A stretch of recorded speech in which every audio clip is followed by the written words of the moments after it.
자, 5, 6월 정치학 기출문제 분석 강의를 시작해 보도록 합시다. 안녕하세요. 예.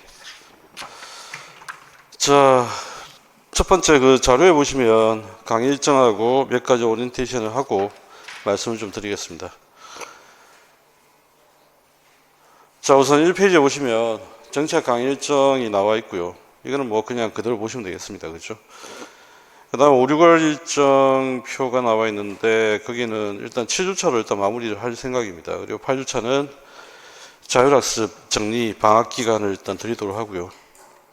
이거는 이제 8, 9월달 끝나고 우리가 9월달 시작을 하려면 이렇게 안 하면 여러분들이 정리할 수 있는 기간이 상당히 부족할 것 같아가지고 일단은 8주차에 이렇게 정리하도록 하겠습니다.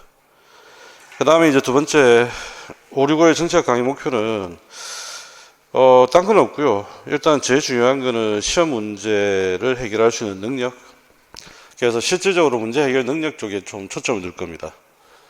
작년까지는 제가 5, 6월달 강의 때 욕심을 좀 많이 부리는 게 있어요. 뭐냐면 내용 정리도 좀 많이 하고 다시 한번 확인하고 그 다음에 이제 문제도 좀 많이 다루고 그러다 보니까 약간 제가 보기에는 뭐라고 해야 되지? 이것도 아니고 저것도 아닌 좀 정리가 되지 않았을까? 어떤 분들은. 그래서 공부하시는데 조금 더 효율적인 측면을 감안을 해서 문제를 어떻게 풀 것이며 어떤 게 중요하고 뭐 이런 내용들을 좀 정리하는 방법으로 일단 5, 6월은 진행하도록 그렇게 하겠습니다. 최대한 효율적으로 일단 진행을 할 테니까 충분히 그걸 좀 감안하시고요. 그 다음에 작년에도 이제 했던 뭐 이야기인데 정치학은 작년에도 우리가 다뤘던 주제 밖에서 출제된 게 하나도 없었어요.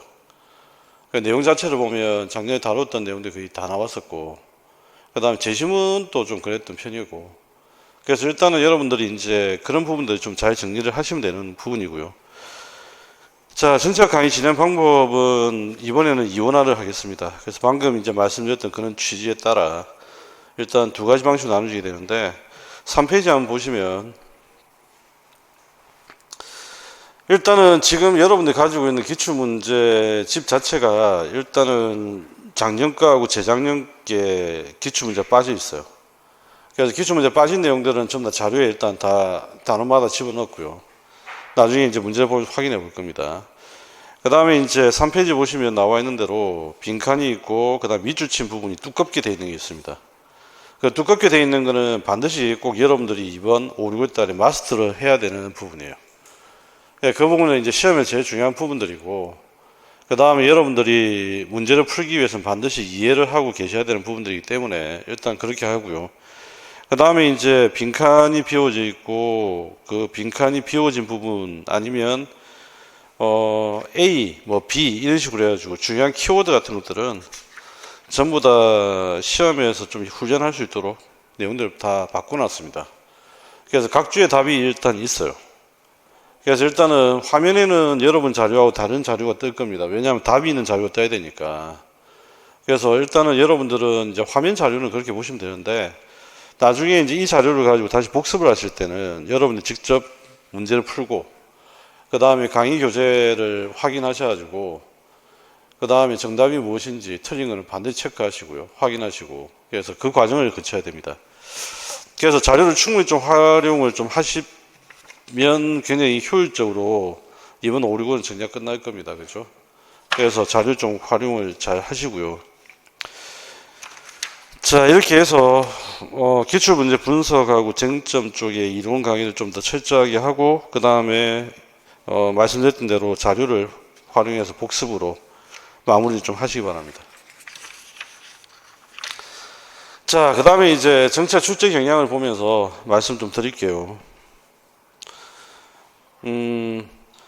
정치학에서 이번에 이제 한 2년간 좀 어려웠던 문제라고 한다고 한다면 그 앞에 나와 있는 이제 국가론, 정치 권력론 바로 그 부분이에요.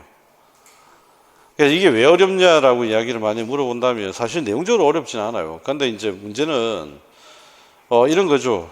사회계약론과 막스 베버 뭐 이런 내용들이 어떻게 연결될까 그 이야기인데 항상 여러분들은 이제 정치학을 공부하실 때 정치 사상이나 방향적인 측면을 이해하실 때는 이걸 꼭 이해를 하셔야 됩니다. 우리는 민주주의를 중요하게 생각한다. 그리고 민주주의를 실현하려면 바로 법치주의라고 하는 이 두 가지가 뒷받침돼야 된다. 그래서 항상 이걸 이제 고민하고 계셔야 되겠고, 이걸 많이 연결하게 되면 이 민주주의는 소위 말하는 자유주의적 관점의 민주주의다. 그러면 이제 권리를 보호해야 되고, 그럼 이 권리 보호를 위해서는 뭐가 필요하냐? 바로 이제 법치가 필요하다. 이렇게 되는 거죠. 그렇죠. 그냥 이걸 우리가 이제 뭐라 부르냐면, 바로 이제 보호적 민주주의. 여기에 시작되는 거고, 보호적 민주주의가 강조하는 것은 바로 국가가 사적 영역에 개입해서는 안 된다라고 하는 거. 그래서 이걸 이제 제한적 국가 이렇게 부른 것들이고요. 그런데 이제 이 법치와 관련되는 부분들에 이제 연결을 해주는 것들이 바로 베버가 이야기했던 바로 그 부분이잖아요. 합법적 지배라고 하는 거. 그러니까 이 내용들이 전부 다 이렇게 연결되어 있는 이야기들이에요. 그래서 사회계약론하고 그다음 베버가 이야기했던 합법적 지배를 정확하게 이해를 하고 있으면 이런 부분들은 연결해서 그냥 답을 쓰시면 되는 부분들이거든요. 그러니까 이 정도 이제 문제가 좀 어려웠다. 그리고 나머지 문제는 전부 다 기본적으로 그 정치 발전의 과제에 집중되어 있습니다. 그래서 제가 생각해 보기에는 다른 과목에 비해서 정치 문제는 수준이 괜찮다. 그리고 이거는 공부한 사람이 충분히 뭐 처리를 할 수 있는 그런 문제다. 그래서 일단은 이제 이렇게 생각하시면 됩니다. 국가론과 정치 권력론, 민주주의론이 하나로 뭉쳐져서 나왔다 보시면 돼요. 최근에 나왔던 문제들은. 그 다음에 이제 정치발전론은 시험에 요즘에 최근에 안 나옵니다. 최근에 거의 안 나온 분위기고. 근데 어제도 이제 경제 강의 시간에 말씀을 드렸지만, 일단 이렇게 정리를 합시다. A급하고 B급 이렇게 제가 말씀을 드린 것들은, 당연히 A급은 최상위의 것들이고요. B급은 두 번째 정도 되겠죠. 그런데 B급 같은 경우는 보통 보면 이제 2, 3년 주기를 타요. 근데 이제 B급을 벗어나는 이제 C급 문제들 같은 경우는 거의 4년, 그 이상은 이제 달리게 되는 문제들입니다. C급하고 D급은. 근데 이제 이렇게 이해를 하시면 되는데 A급하고 B급은 주기적으로 문제가 많이 출제가 되고 이 부분은 거의 80% 출제가 된다 보시면 되겠고, C급하고 D급 같은 경우에 이 문제들 같은 경우는 가끔씩 출제가 되는데 시험에 꼭 떨어진 이제 수험생들 같은 경우는 이것 때문에 떨어졌다 자꾸 생각을 하세요. 그러다 보니까 이제 공부를 어렵게 하려고 하죠. 근데 제가 볼 때는 이것 때문에 떨어진 게 아니고 이거 여기서 실수해서 떨어진 게 훨씬 더 많을 겁니다. 냉정하게 이야기하면. 그래서 사실 이제 관계를 좀 더 정확하게 확인하셔야 되겠고요. 그래서 이 문제는 확률은 분명히 떨어진 게 맞아요. 확률 떨어진 게 맞는데 문제는 뭐냐면 출제가 되면 충격이 좀 크다. 왜? 예상을 못했기 때문에. 그러니까 기본적으로 확률이 떨어지지만 기본적으로 뭘 알아두셔야 되냐면 용어하고 용어의 의미는 반드시 꼭 체크해두는 습관을 꼭 들이셔야 돼요. 그렇게 해야만 나중에 이제 이 문제가 갑자기 출제가 되더라도 뭐 실수를 만회할 수가 있는 거죠. 자, 그래서 이 점들을 좀 유의를 하시면서 보시면 되겠고요. 그 다음에 이제 거기 정치발전의 과제를 보시면 정치문화, 그 다음에 여론과 언론, 이익집단, 정당, 선거제도, 정부 형태 이렇게 쭉 나와 있는데, 자, 여기서 여러분들이 꼭 주목하셔야 되는 거는 선거제도, 정부 형태, 이 두 가지가 우리 흔히 말하는 A급, 그렇습니다. 정당. 그래서 A급을 만약 정치학에 꼽는다고 한다면 정당과 선거제도, 정부 형태 이 세 가지예요. 그 다음에 이제 우리 흔히 말하는 B급으로 꼽는다고 한다면 거기 나와 있는 이익집단, 민주주의, 그 다음에 국제정치 이 정도가 B급이에요.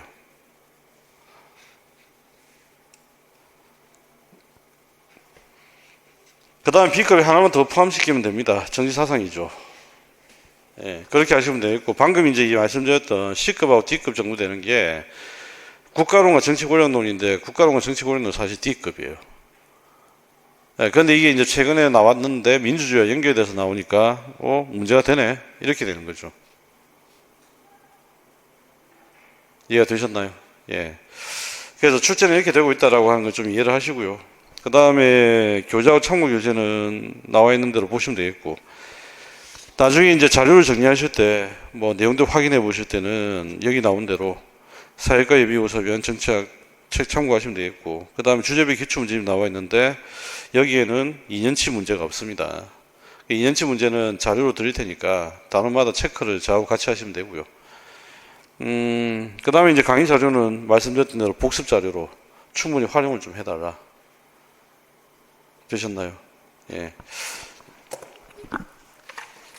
자, 그러면 간단히 이야기를 전개를 하면서 시작을 좀 해보도록 합시다. 자, 제1부 정치입니다. 그죠? 정치 권력, 정치, 그리고 국가, 정치사상에 대한 이야기. 자, 이 파트를 우리가 정리하게 될 텐데, 첫 번째가 정치의 개념의 본질에 관한 이야기. 정치의 개념. 자, 여기에서는 딴 게 없죠. 정치의 의미에 관련돼서 두 사람을 꼭 기억을 하셔야 돼요. 하나는 거기 밑줄을 두껍게 쳐놓은 라즈웰.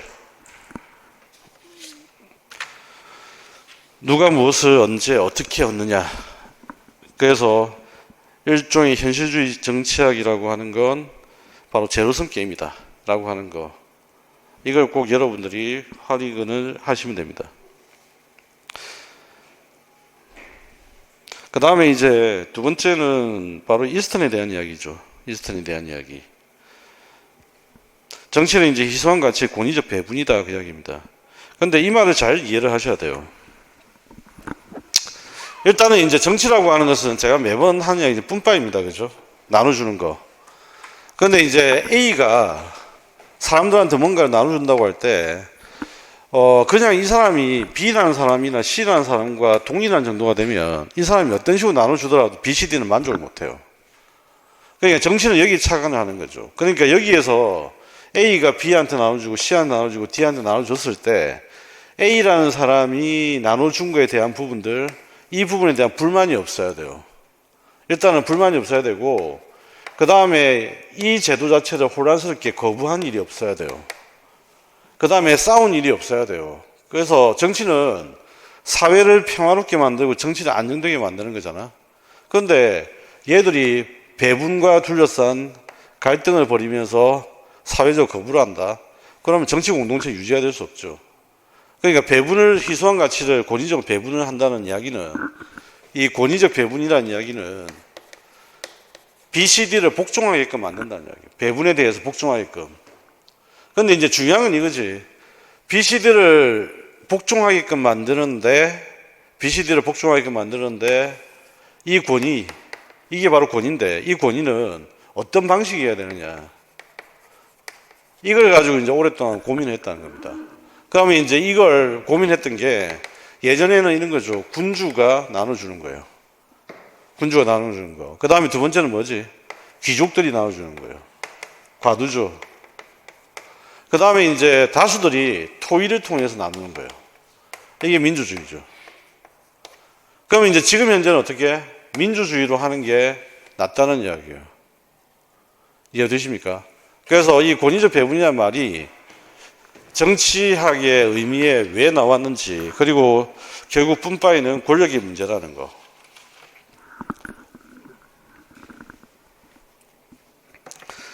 자, 이걸 이제 충분히 이해를 하시면 되겠다. 그래서 정치의 의미에 보면 이스턴에 따르면 정치는 희소한 가치의 권위적 배분이다라고 하는 거, 이걸 여러분들 확인하시면 되겠고요. 그 다음에 이제 거기 3번에 보면 동화에 3번 나와 있죠. 정치 권력 관계를 제도화시킨다. 그래서 정치라고 하는 것의 분파의 문제는 결국 권력 관계다. 권력 관계는 무슨 뜻이죠? 복종과 지배와 복종이지. 그래서 그 지배와 복종의 관계를 민주적인 방식으로 만든 것, 이게 바로 민주주의입니다.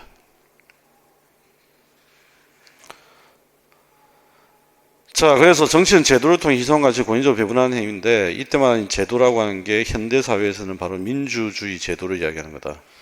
이렇게 정리를 하셔야 됩니다.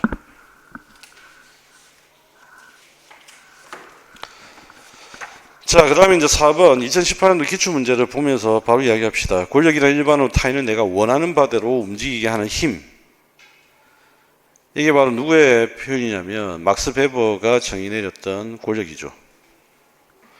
권력이 없는 자는 권력을 가진 자의 의도로 움직이게 된다. 권력은 합리의 설득을 통해 일어나는 영향력과는 달리 처벌하거나 보상하는 것과 같은 강제나 조작에 가깝다고 할 수가 있다. 한편 무엇은 어떤 강연 조작 형태라기보다는 복종에 대한 승인된 의무, 이게 바로 뭡니까? 동의와 지지지. 국민의 동의와 지지. 승인했다고 했잖아. 복종에 대한 승인. 복종에 대한 승인은 어디서부터 시작되는 거죠? 정치사상에서 보면 사회계약이죠. 홉스가 이야기했던 사회계약론에 따르게 되면 이런 이야기잖아. 어떻게? 내가 당신한테 리바이든에게 복종을 하겠다. 대신 뭘 해주겠다? 나의 생명과 신체를 리바이든이 보호를 해준다. 이해되셨나요? 자, 그래서 복종에 대한 승인된 의무에 기초를 두고 있다. 이건 사회계약론부터 시작되는 겁니다. 그 다음에 정당성 혹은 적법성 속에서 행해지는 권력이라고 할 수 있다. 정당성 혹은 적법성. 이걸 또 역시 보시면 아시겠지만 막스 베버 이야기와 연결되어 있지. 그럼 베버가 이야기했던 정당성과 적법성 이야기는 어떻게 돼요? 관습에 의한 정당성이 있고, 그 다음에 두 번째는 카리스마에 의한 정당성이 있고, 세 번째는 법에 의한 정당성이 있는 거지. 근데 중요한 거는 지난번에도 얘기했지만 이와 같은 정당성에서 제일 중요한 부분은 정당성이 발생하는 믿음이라고 하는 게 전제되어 있어야 한다고 했습니다. 믿음. 그죠? 믿음.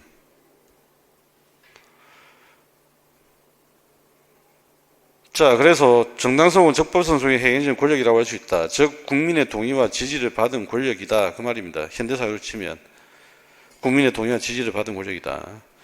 자, 현대민주주의 원칙과 권력의 속성을 고려해서 정치를 사회적 가치에 뭡니까? 예, 권위적 배분, 행위. 괄호 안에 공통적 들어가는 이야기는 권위다 그 이야기입니다. 됐어요. 예. 자, 그 다음에 이제 2번 정치 현상으로 본 분석 정치인데 이거는 이제 교과서에 나와 있는 것만 좀 말씀드리면 이거는 뭐 시험에 나온 적이 거의 없죠. 나올 리도 별로 없는 것 같고 일단은 이제 국가현상설, 권력현상설, 집단현상설 권력현상설은 우리가 방금 봤던 지배와 피지배 관계입니다. 근데 다시 이야기하지만 이 지배와 복종의 관계 이건 지금 현대사회에서 민주주의적 관점에서는 어떻게 된다고요? 합법적, 정당한 복종이죠. 정당성과 합법성을 갖추고 있는 것이다. 이걸 좀 이해를 하셔야 되겠고 국가현상설이라고 하는 국가의 활동이 곧 정치인데 이것도 역시 정치를 행정과 정치를 구별 못한다. 이 포인트만 기억하시면 되고요. 뭐 별로 중요 안 합니다. 권력현상설은 지배와 피지배 관계로 보는 건 좋은데 문제는 뭐야? 이 지배와 피지배 관계를 정치로 보는 권력현상을 정치로 보게 되면 모든 사회적 활동이 전부 다 정치가 되어버리죠. 예, 그러니까 결국은 정치 영역이 독자적으로 존재할 수가 없어요. 모든 사회적 영역이 정치가 되어버린다. 집단현상설이라고 하는 것은 다른 게 아니고요. 이거는 이제 생태적 관점이죠. 그 생태적 관점인데 바로 여기 말하는 환경이라고 하는 것과 그 다음에 주체라고 하는 것들이 어떤 식으로 상호작용을 하느냐, 환경과 주체가 어디에 서로서로 어떻게 영향을 주고받느냐, 이런 관점에서 만들어진 게 바로 집단현상설입니다. 자, 그래서 여기서 제일 중요한 것들은 정치의 주체가 집단이라고 하는 것이고요. 이 집단을 주체로 하는 것은 바로 현대 대의제 민주주의를 설명하는 다운주의죠. 다운주의적 관점. 집단이 주체다. 자, 이 입장에 따르면 권력관계 형성하고 지배와 조정 등 같은 집단과 상호작용으로 이루어지는 정치행위다 그 이야기인데 이것도 뭐 별로 문제는 없고요. 그 다음에 이제 이스라엘 정치체계가 등장하게 되는데 방금 이야기했던 그 이야기입니다. 이 정치체계적 관점이라고 하는 게 생태적 관점, 바로 환경 주체라고 하는 이 관점에서 발생을 하는 거죠. 예. 여기서 이제 주목을 해야 될 건 딴 게 아니고 바로 이제 국가라고 하는 이걸 조심을 하셔야 됩니다. 국가 개념을 대신했다는 이야기지. 정치체계. 그럼 왜 국가 개념을 대체를 했을까? 그 이야기예요. 국가 개념을 대체한 이유는 다른 이유가 아니죠. 어떤 이유 때문에? 국가라는 개념 자체가 모호하기 때문에. 그래서 이 포인트 하나만 짚어두시면 상관이 없다. 자, 그런데 집단현상설의 한계점이 있습니다. 그 한계점은 뭐냐면 국가를 정치의 주체에서 빼버리고 나서 집단으로 다 환원시켜버리면 국가와 집단 사이에 구분이 사라진다는 거. 이것만 좀 기억하시면 돼요. 근데 우리 시험은 뭐 나올 가능성이 별로 없다.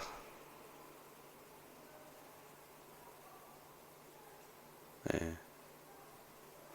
그러면 집단 현상설 가지고 정치를 분석하면 좋은 점 뭐예요?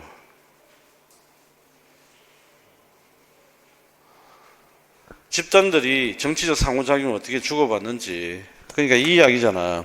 정치적 환경에서 일단 정치적 환경은 뭘까? 그 이야기입니다.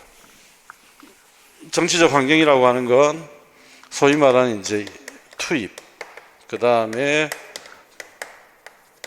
전환이죠. 됐어요. 그 다음에 이제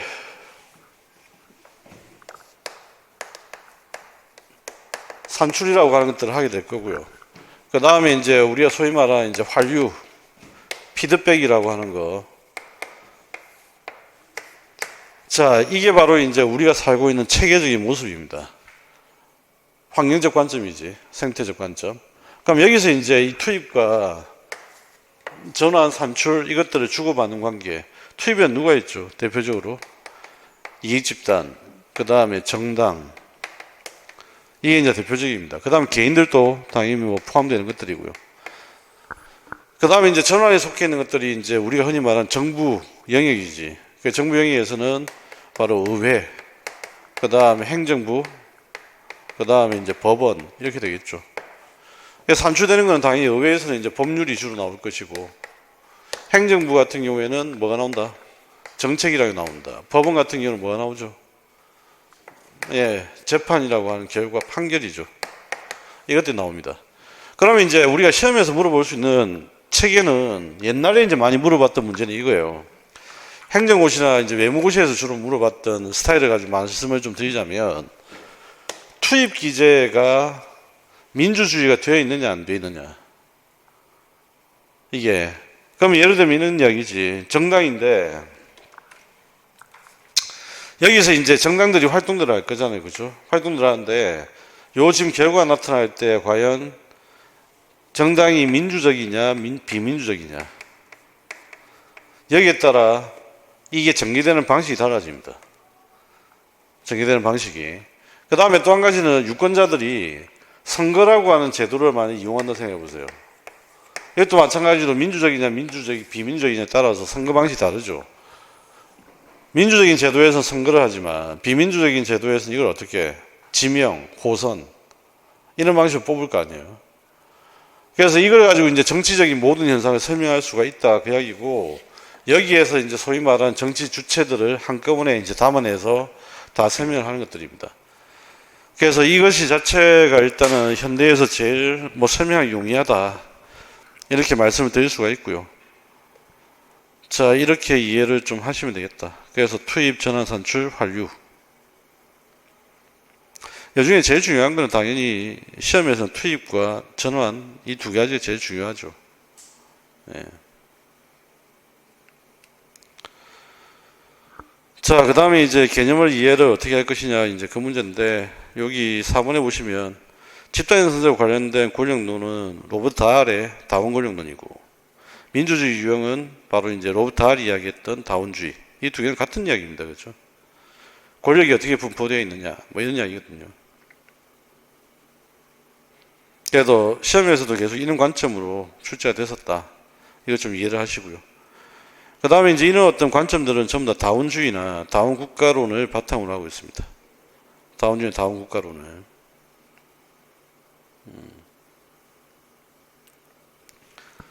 자, 그래서 이익대표 체계라고 하는 것과 연결되기도 하고, 집단현상설이 많은 현대 정치학의 원천이 되기 때문에 이 모든 정치학적 주제와 연결되어 있다는 거.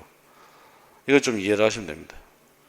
그럼 집단현상설에서 여러분들이 알아주셔야 되는 건 뭐죠? 정치는 누가 한다? 집단이 한다. 다양한 집단들이 한다. 정치는 다양한 집단들이 한다. 이걸 먼저 머릿속에 꼭 기억을 하셔야 돼요. 자, 그 다음에 이제 정치의 본질.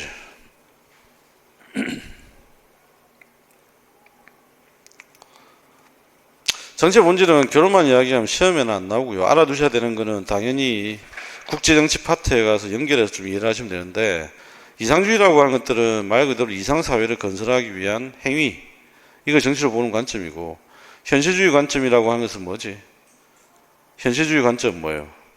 이상사회 건설이 아니라 생존하는 거, 살아남는 거, 내가 많은 권력을 가지는 거. 맞아요. 그러니까 현실주의라고 하는 것은, 한마디로 정치라고 하는 것은 희소한 가치를 누가 가져갈 것이냐. 희소한 가치를 둘러싼 투쟁이죠, 이거는. 희소한 가치를 차지하기 위한 경쟁, 투쟁, 이런 것을 이해하는 게 바로 현실주의적 관점입니다.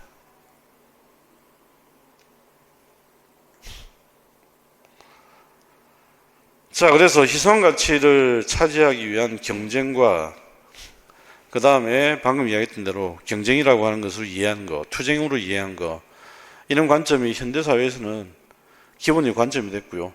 대표적인 사람이 라즈웰, 이스턴, 이 두 사람이다. 이렇게 보시면 됩니다.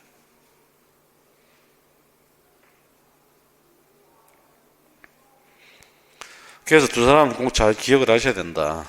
이렇게 말씀을 좀 드릴 수 있을 것 같고요. 그 다음에 이제 현실주의, 이상주의. 예, 요 두 개. 이거는 국제정치에 가서 다시 한번 확인을 하시면 좋겠다. 시험에는 안 나옵니다. 거의, 이건 뭐 출제하기 좀 만만치 않아서. 그럼 현실 정치는 어떻게 되죠? 자, 현실 정치라고 하는 것은 바로 디베르제, 이걸 중심으로 하고, 디베르제가 이야기했던 현실 정치는 두 가지 얼굴을 다 가지고 있다. 이 정도 정리하시면 충분하다. 예.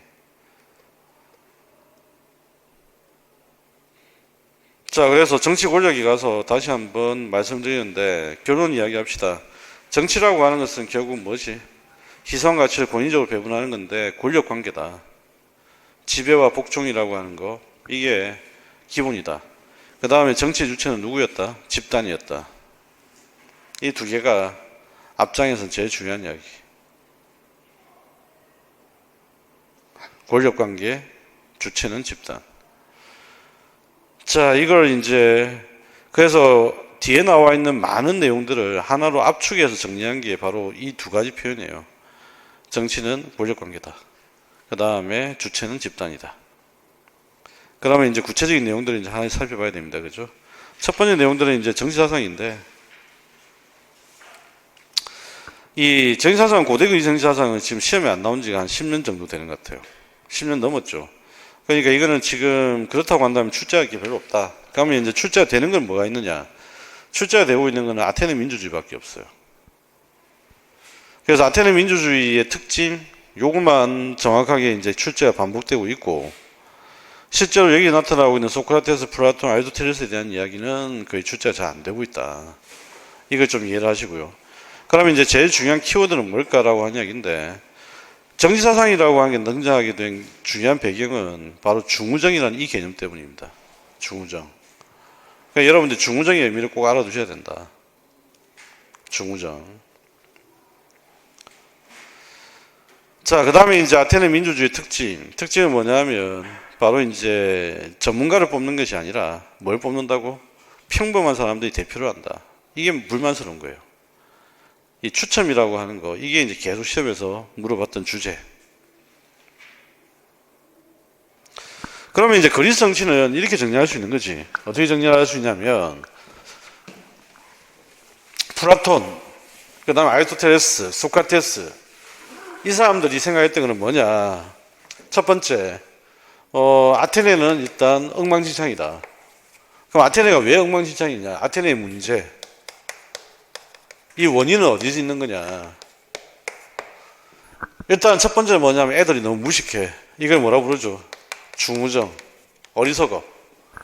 그 다음에 두 번째는 뭐냐면 이 어리석은 애들을 데리고 정치를 하는 놈들을 봤더니 전문가가 아니야. 지혜가 없어. 이해됐나요?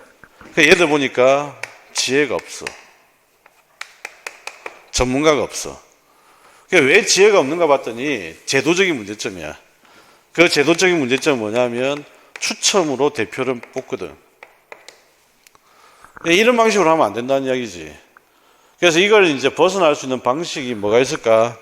이걸 이제 했는데 결론은 뭐냐? 결론은 법치, 그 다음에 혼합정. 그래서 시험에서 물어볼 수 있는 게 두 개밖에 없어요, 사실은. 그러니까 이제 출제를 마땅히 뭐 할 수가 없는 거지. 예. 그래서 지금 계속 물어보고 있는 것은 아테네 민주주의의 문제점, 원인 이쪽에 집중하고 있다. 이게 끝이에요. 네, 복잡한 건 하나도 없다.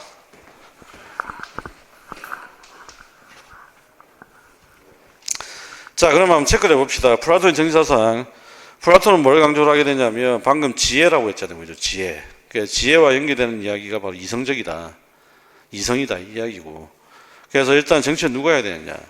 바로 지혜로운 자, 이성, 이 친구 해야 됩니다. 그 친구를 우리가 뭐라 불렀죠? 철인이라고 불렀던 거예요. 그래서 이 철인이 정치를 하게 되면 좋다. 그러면 이제 철인은 어떻게 정치를 하느냐. 철인이 정치를 한다는 말은 철인이 뭘 한다는 이야기야? 분배, 배분. 철인이 배분한다는 이야기지. 철인 정치는. 그럼 철인이 어떻게 배분하는데? 그랬더니 철인은 각자에게 역할을 부여할 거야. 그 이야기입니다. 각자의 역할을 어떻게 부여할 건데? 했더니 정치하는 놈, 그 다음에 군인 해야 될 놈, 그 다음에 세 번째는 농사 지어야 될 놈. 이 세 놈들한테 각자 역할을 준다는 거지. 그래서 정의로운 국가를 위해서 바람직한 시민 덕성은 당연히 지혜, 용기, 절제인데 방금 이야기했던 사회적 그룹에게 나눠준다. 그 이야기고요.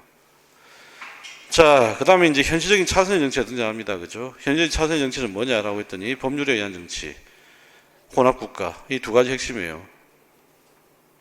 자, 이 아이디어가 지금 또 연결되는 겁니다. 바로 법치주의. 그죠? 혼합정은 어떻게 연결되어 있죠? 대의제 민주주의. 아시겠나요? 법치주의, 대의제 민주주의. 자, 그 다음에 이제 이 아이디어가 나중에 사회계약론자들, 그 다음에 제한적 민주주의자들, 이 사람들과 연결됩니다. 무슨 말이냐면, 법률은 자의보다 우월하다. 법률은 자의보다 우월하다. 우리가 예를 들면, 배보와 연결시켜서 이야기하면, 합법적 지배는 이거죠. 법률과 관계된 거죠. 이건 합법적 지배예요. 그런데 자의적 지배는 뭐야? 카리스마적 지배지. 카리스마적 지배는 자의잖아. 그러니까 카리스마적 지배는 자의이기 때문에 불안정해요. 그 다음에 객관적일 수가 없어요. 그런데 법률은 객관적이죠. 그 다음에 안정적이죠. 이 아이디어가 나중에 후대에 쭉 연결될 수밖에 없다. 자, 그 다음에 이제 정치체제에서 혼합국가. 혼합국가의 내용은 페르시아적 군주제적 원리와 아테네 민주적 원리를 조화시켰다. 그래서 군주정과 아테네입니다. 여기서 이제 구별해야 될 게 뭐냐면, 군주와 군주제, 절대 군주제, 그 다음에 이 두 개는 다르죠. 이 군주제는 원래 의미는 뭐냐면, 대표가 한 명이란 뜻이에요. 그리스의 군주제의 의미는 대표가 한 명이다. 그런 뜻입니다. 절대 군주제는 어떤 표현이냐면 전제 군주제예요. 모든 권력을 군주가 가진다. 그런 뜻이에요. 그래서 이 의미를 좀 구별해달라. 그렇게 해야만 여러분들 좀 이해가 됩니다.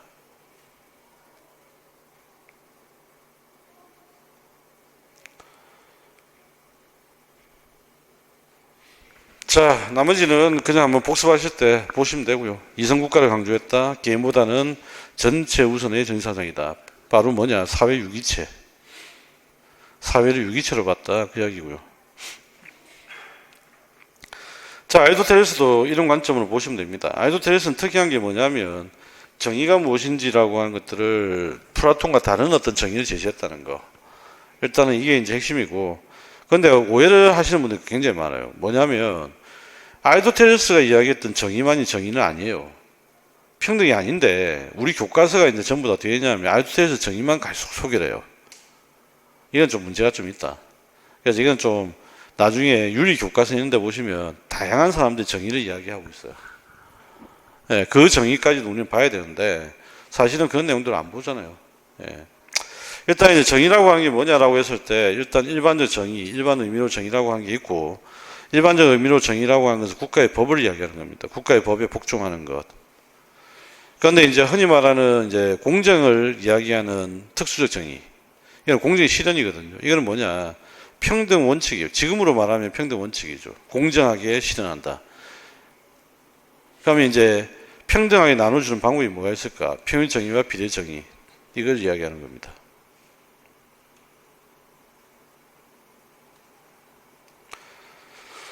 자, 그거는 나중에 법 시간에 자료를 한번 보시면 되고요. 우리 시험에 정치에서 나올 가능성은 없다. 자, 그래서 아이두테에서 똑같은 이야기를 합니다. 혼합적 입헌국가 그 이야기하고 일반적 이익, 법치, 자발적 인민정부 그런 이야기 하고요. 그 다음에 이제 혼합정체라고 이제 하는 이야기가 계속 출제가 됩니다. 그죠? 혼합정. 근데 이 혼합정체의 기본적인 사상적 베이스는 뭐였지? 혼합정체 사상적 베이스가 뭐냐 이렇게 물어보면 뭐라고 답을 하실 거예요? 공화주의. 이거는 물어볼 수 있죠. 그죠? 시험에서 계속 물어봤던 이야기이기도 하고. 자, 기초 확인 한번 봅시다. 기초 문제. 민주화의 과정에 독재자가 사라지면 대중지배의 시대가 등장합니다. 대중지배의 시대. 자, 대중민주주의죠. 대중의 지배는 점차 선동적으로 변해간다. 포퓰리즘의 지배적인 정치적 현상이 되면 자, 대중민주주의는 어디로 빠진다고? 중우정이 돼야 되겠죠. 여기는. 그러니까 중우정의 형태로 타락하게 되고 결국에는 무정부 상태가 된다. 아이두테레스 민주주의 이란 문제점을 인식하고 이에 대한 해결 방안으로 뭘 제시한다고요? 혼합 입헌 국가를 제시했다. 혼합정이죠. 혼합 입헌 국가.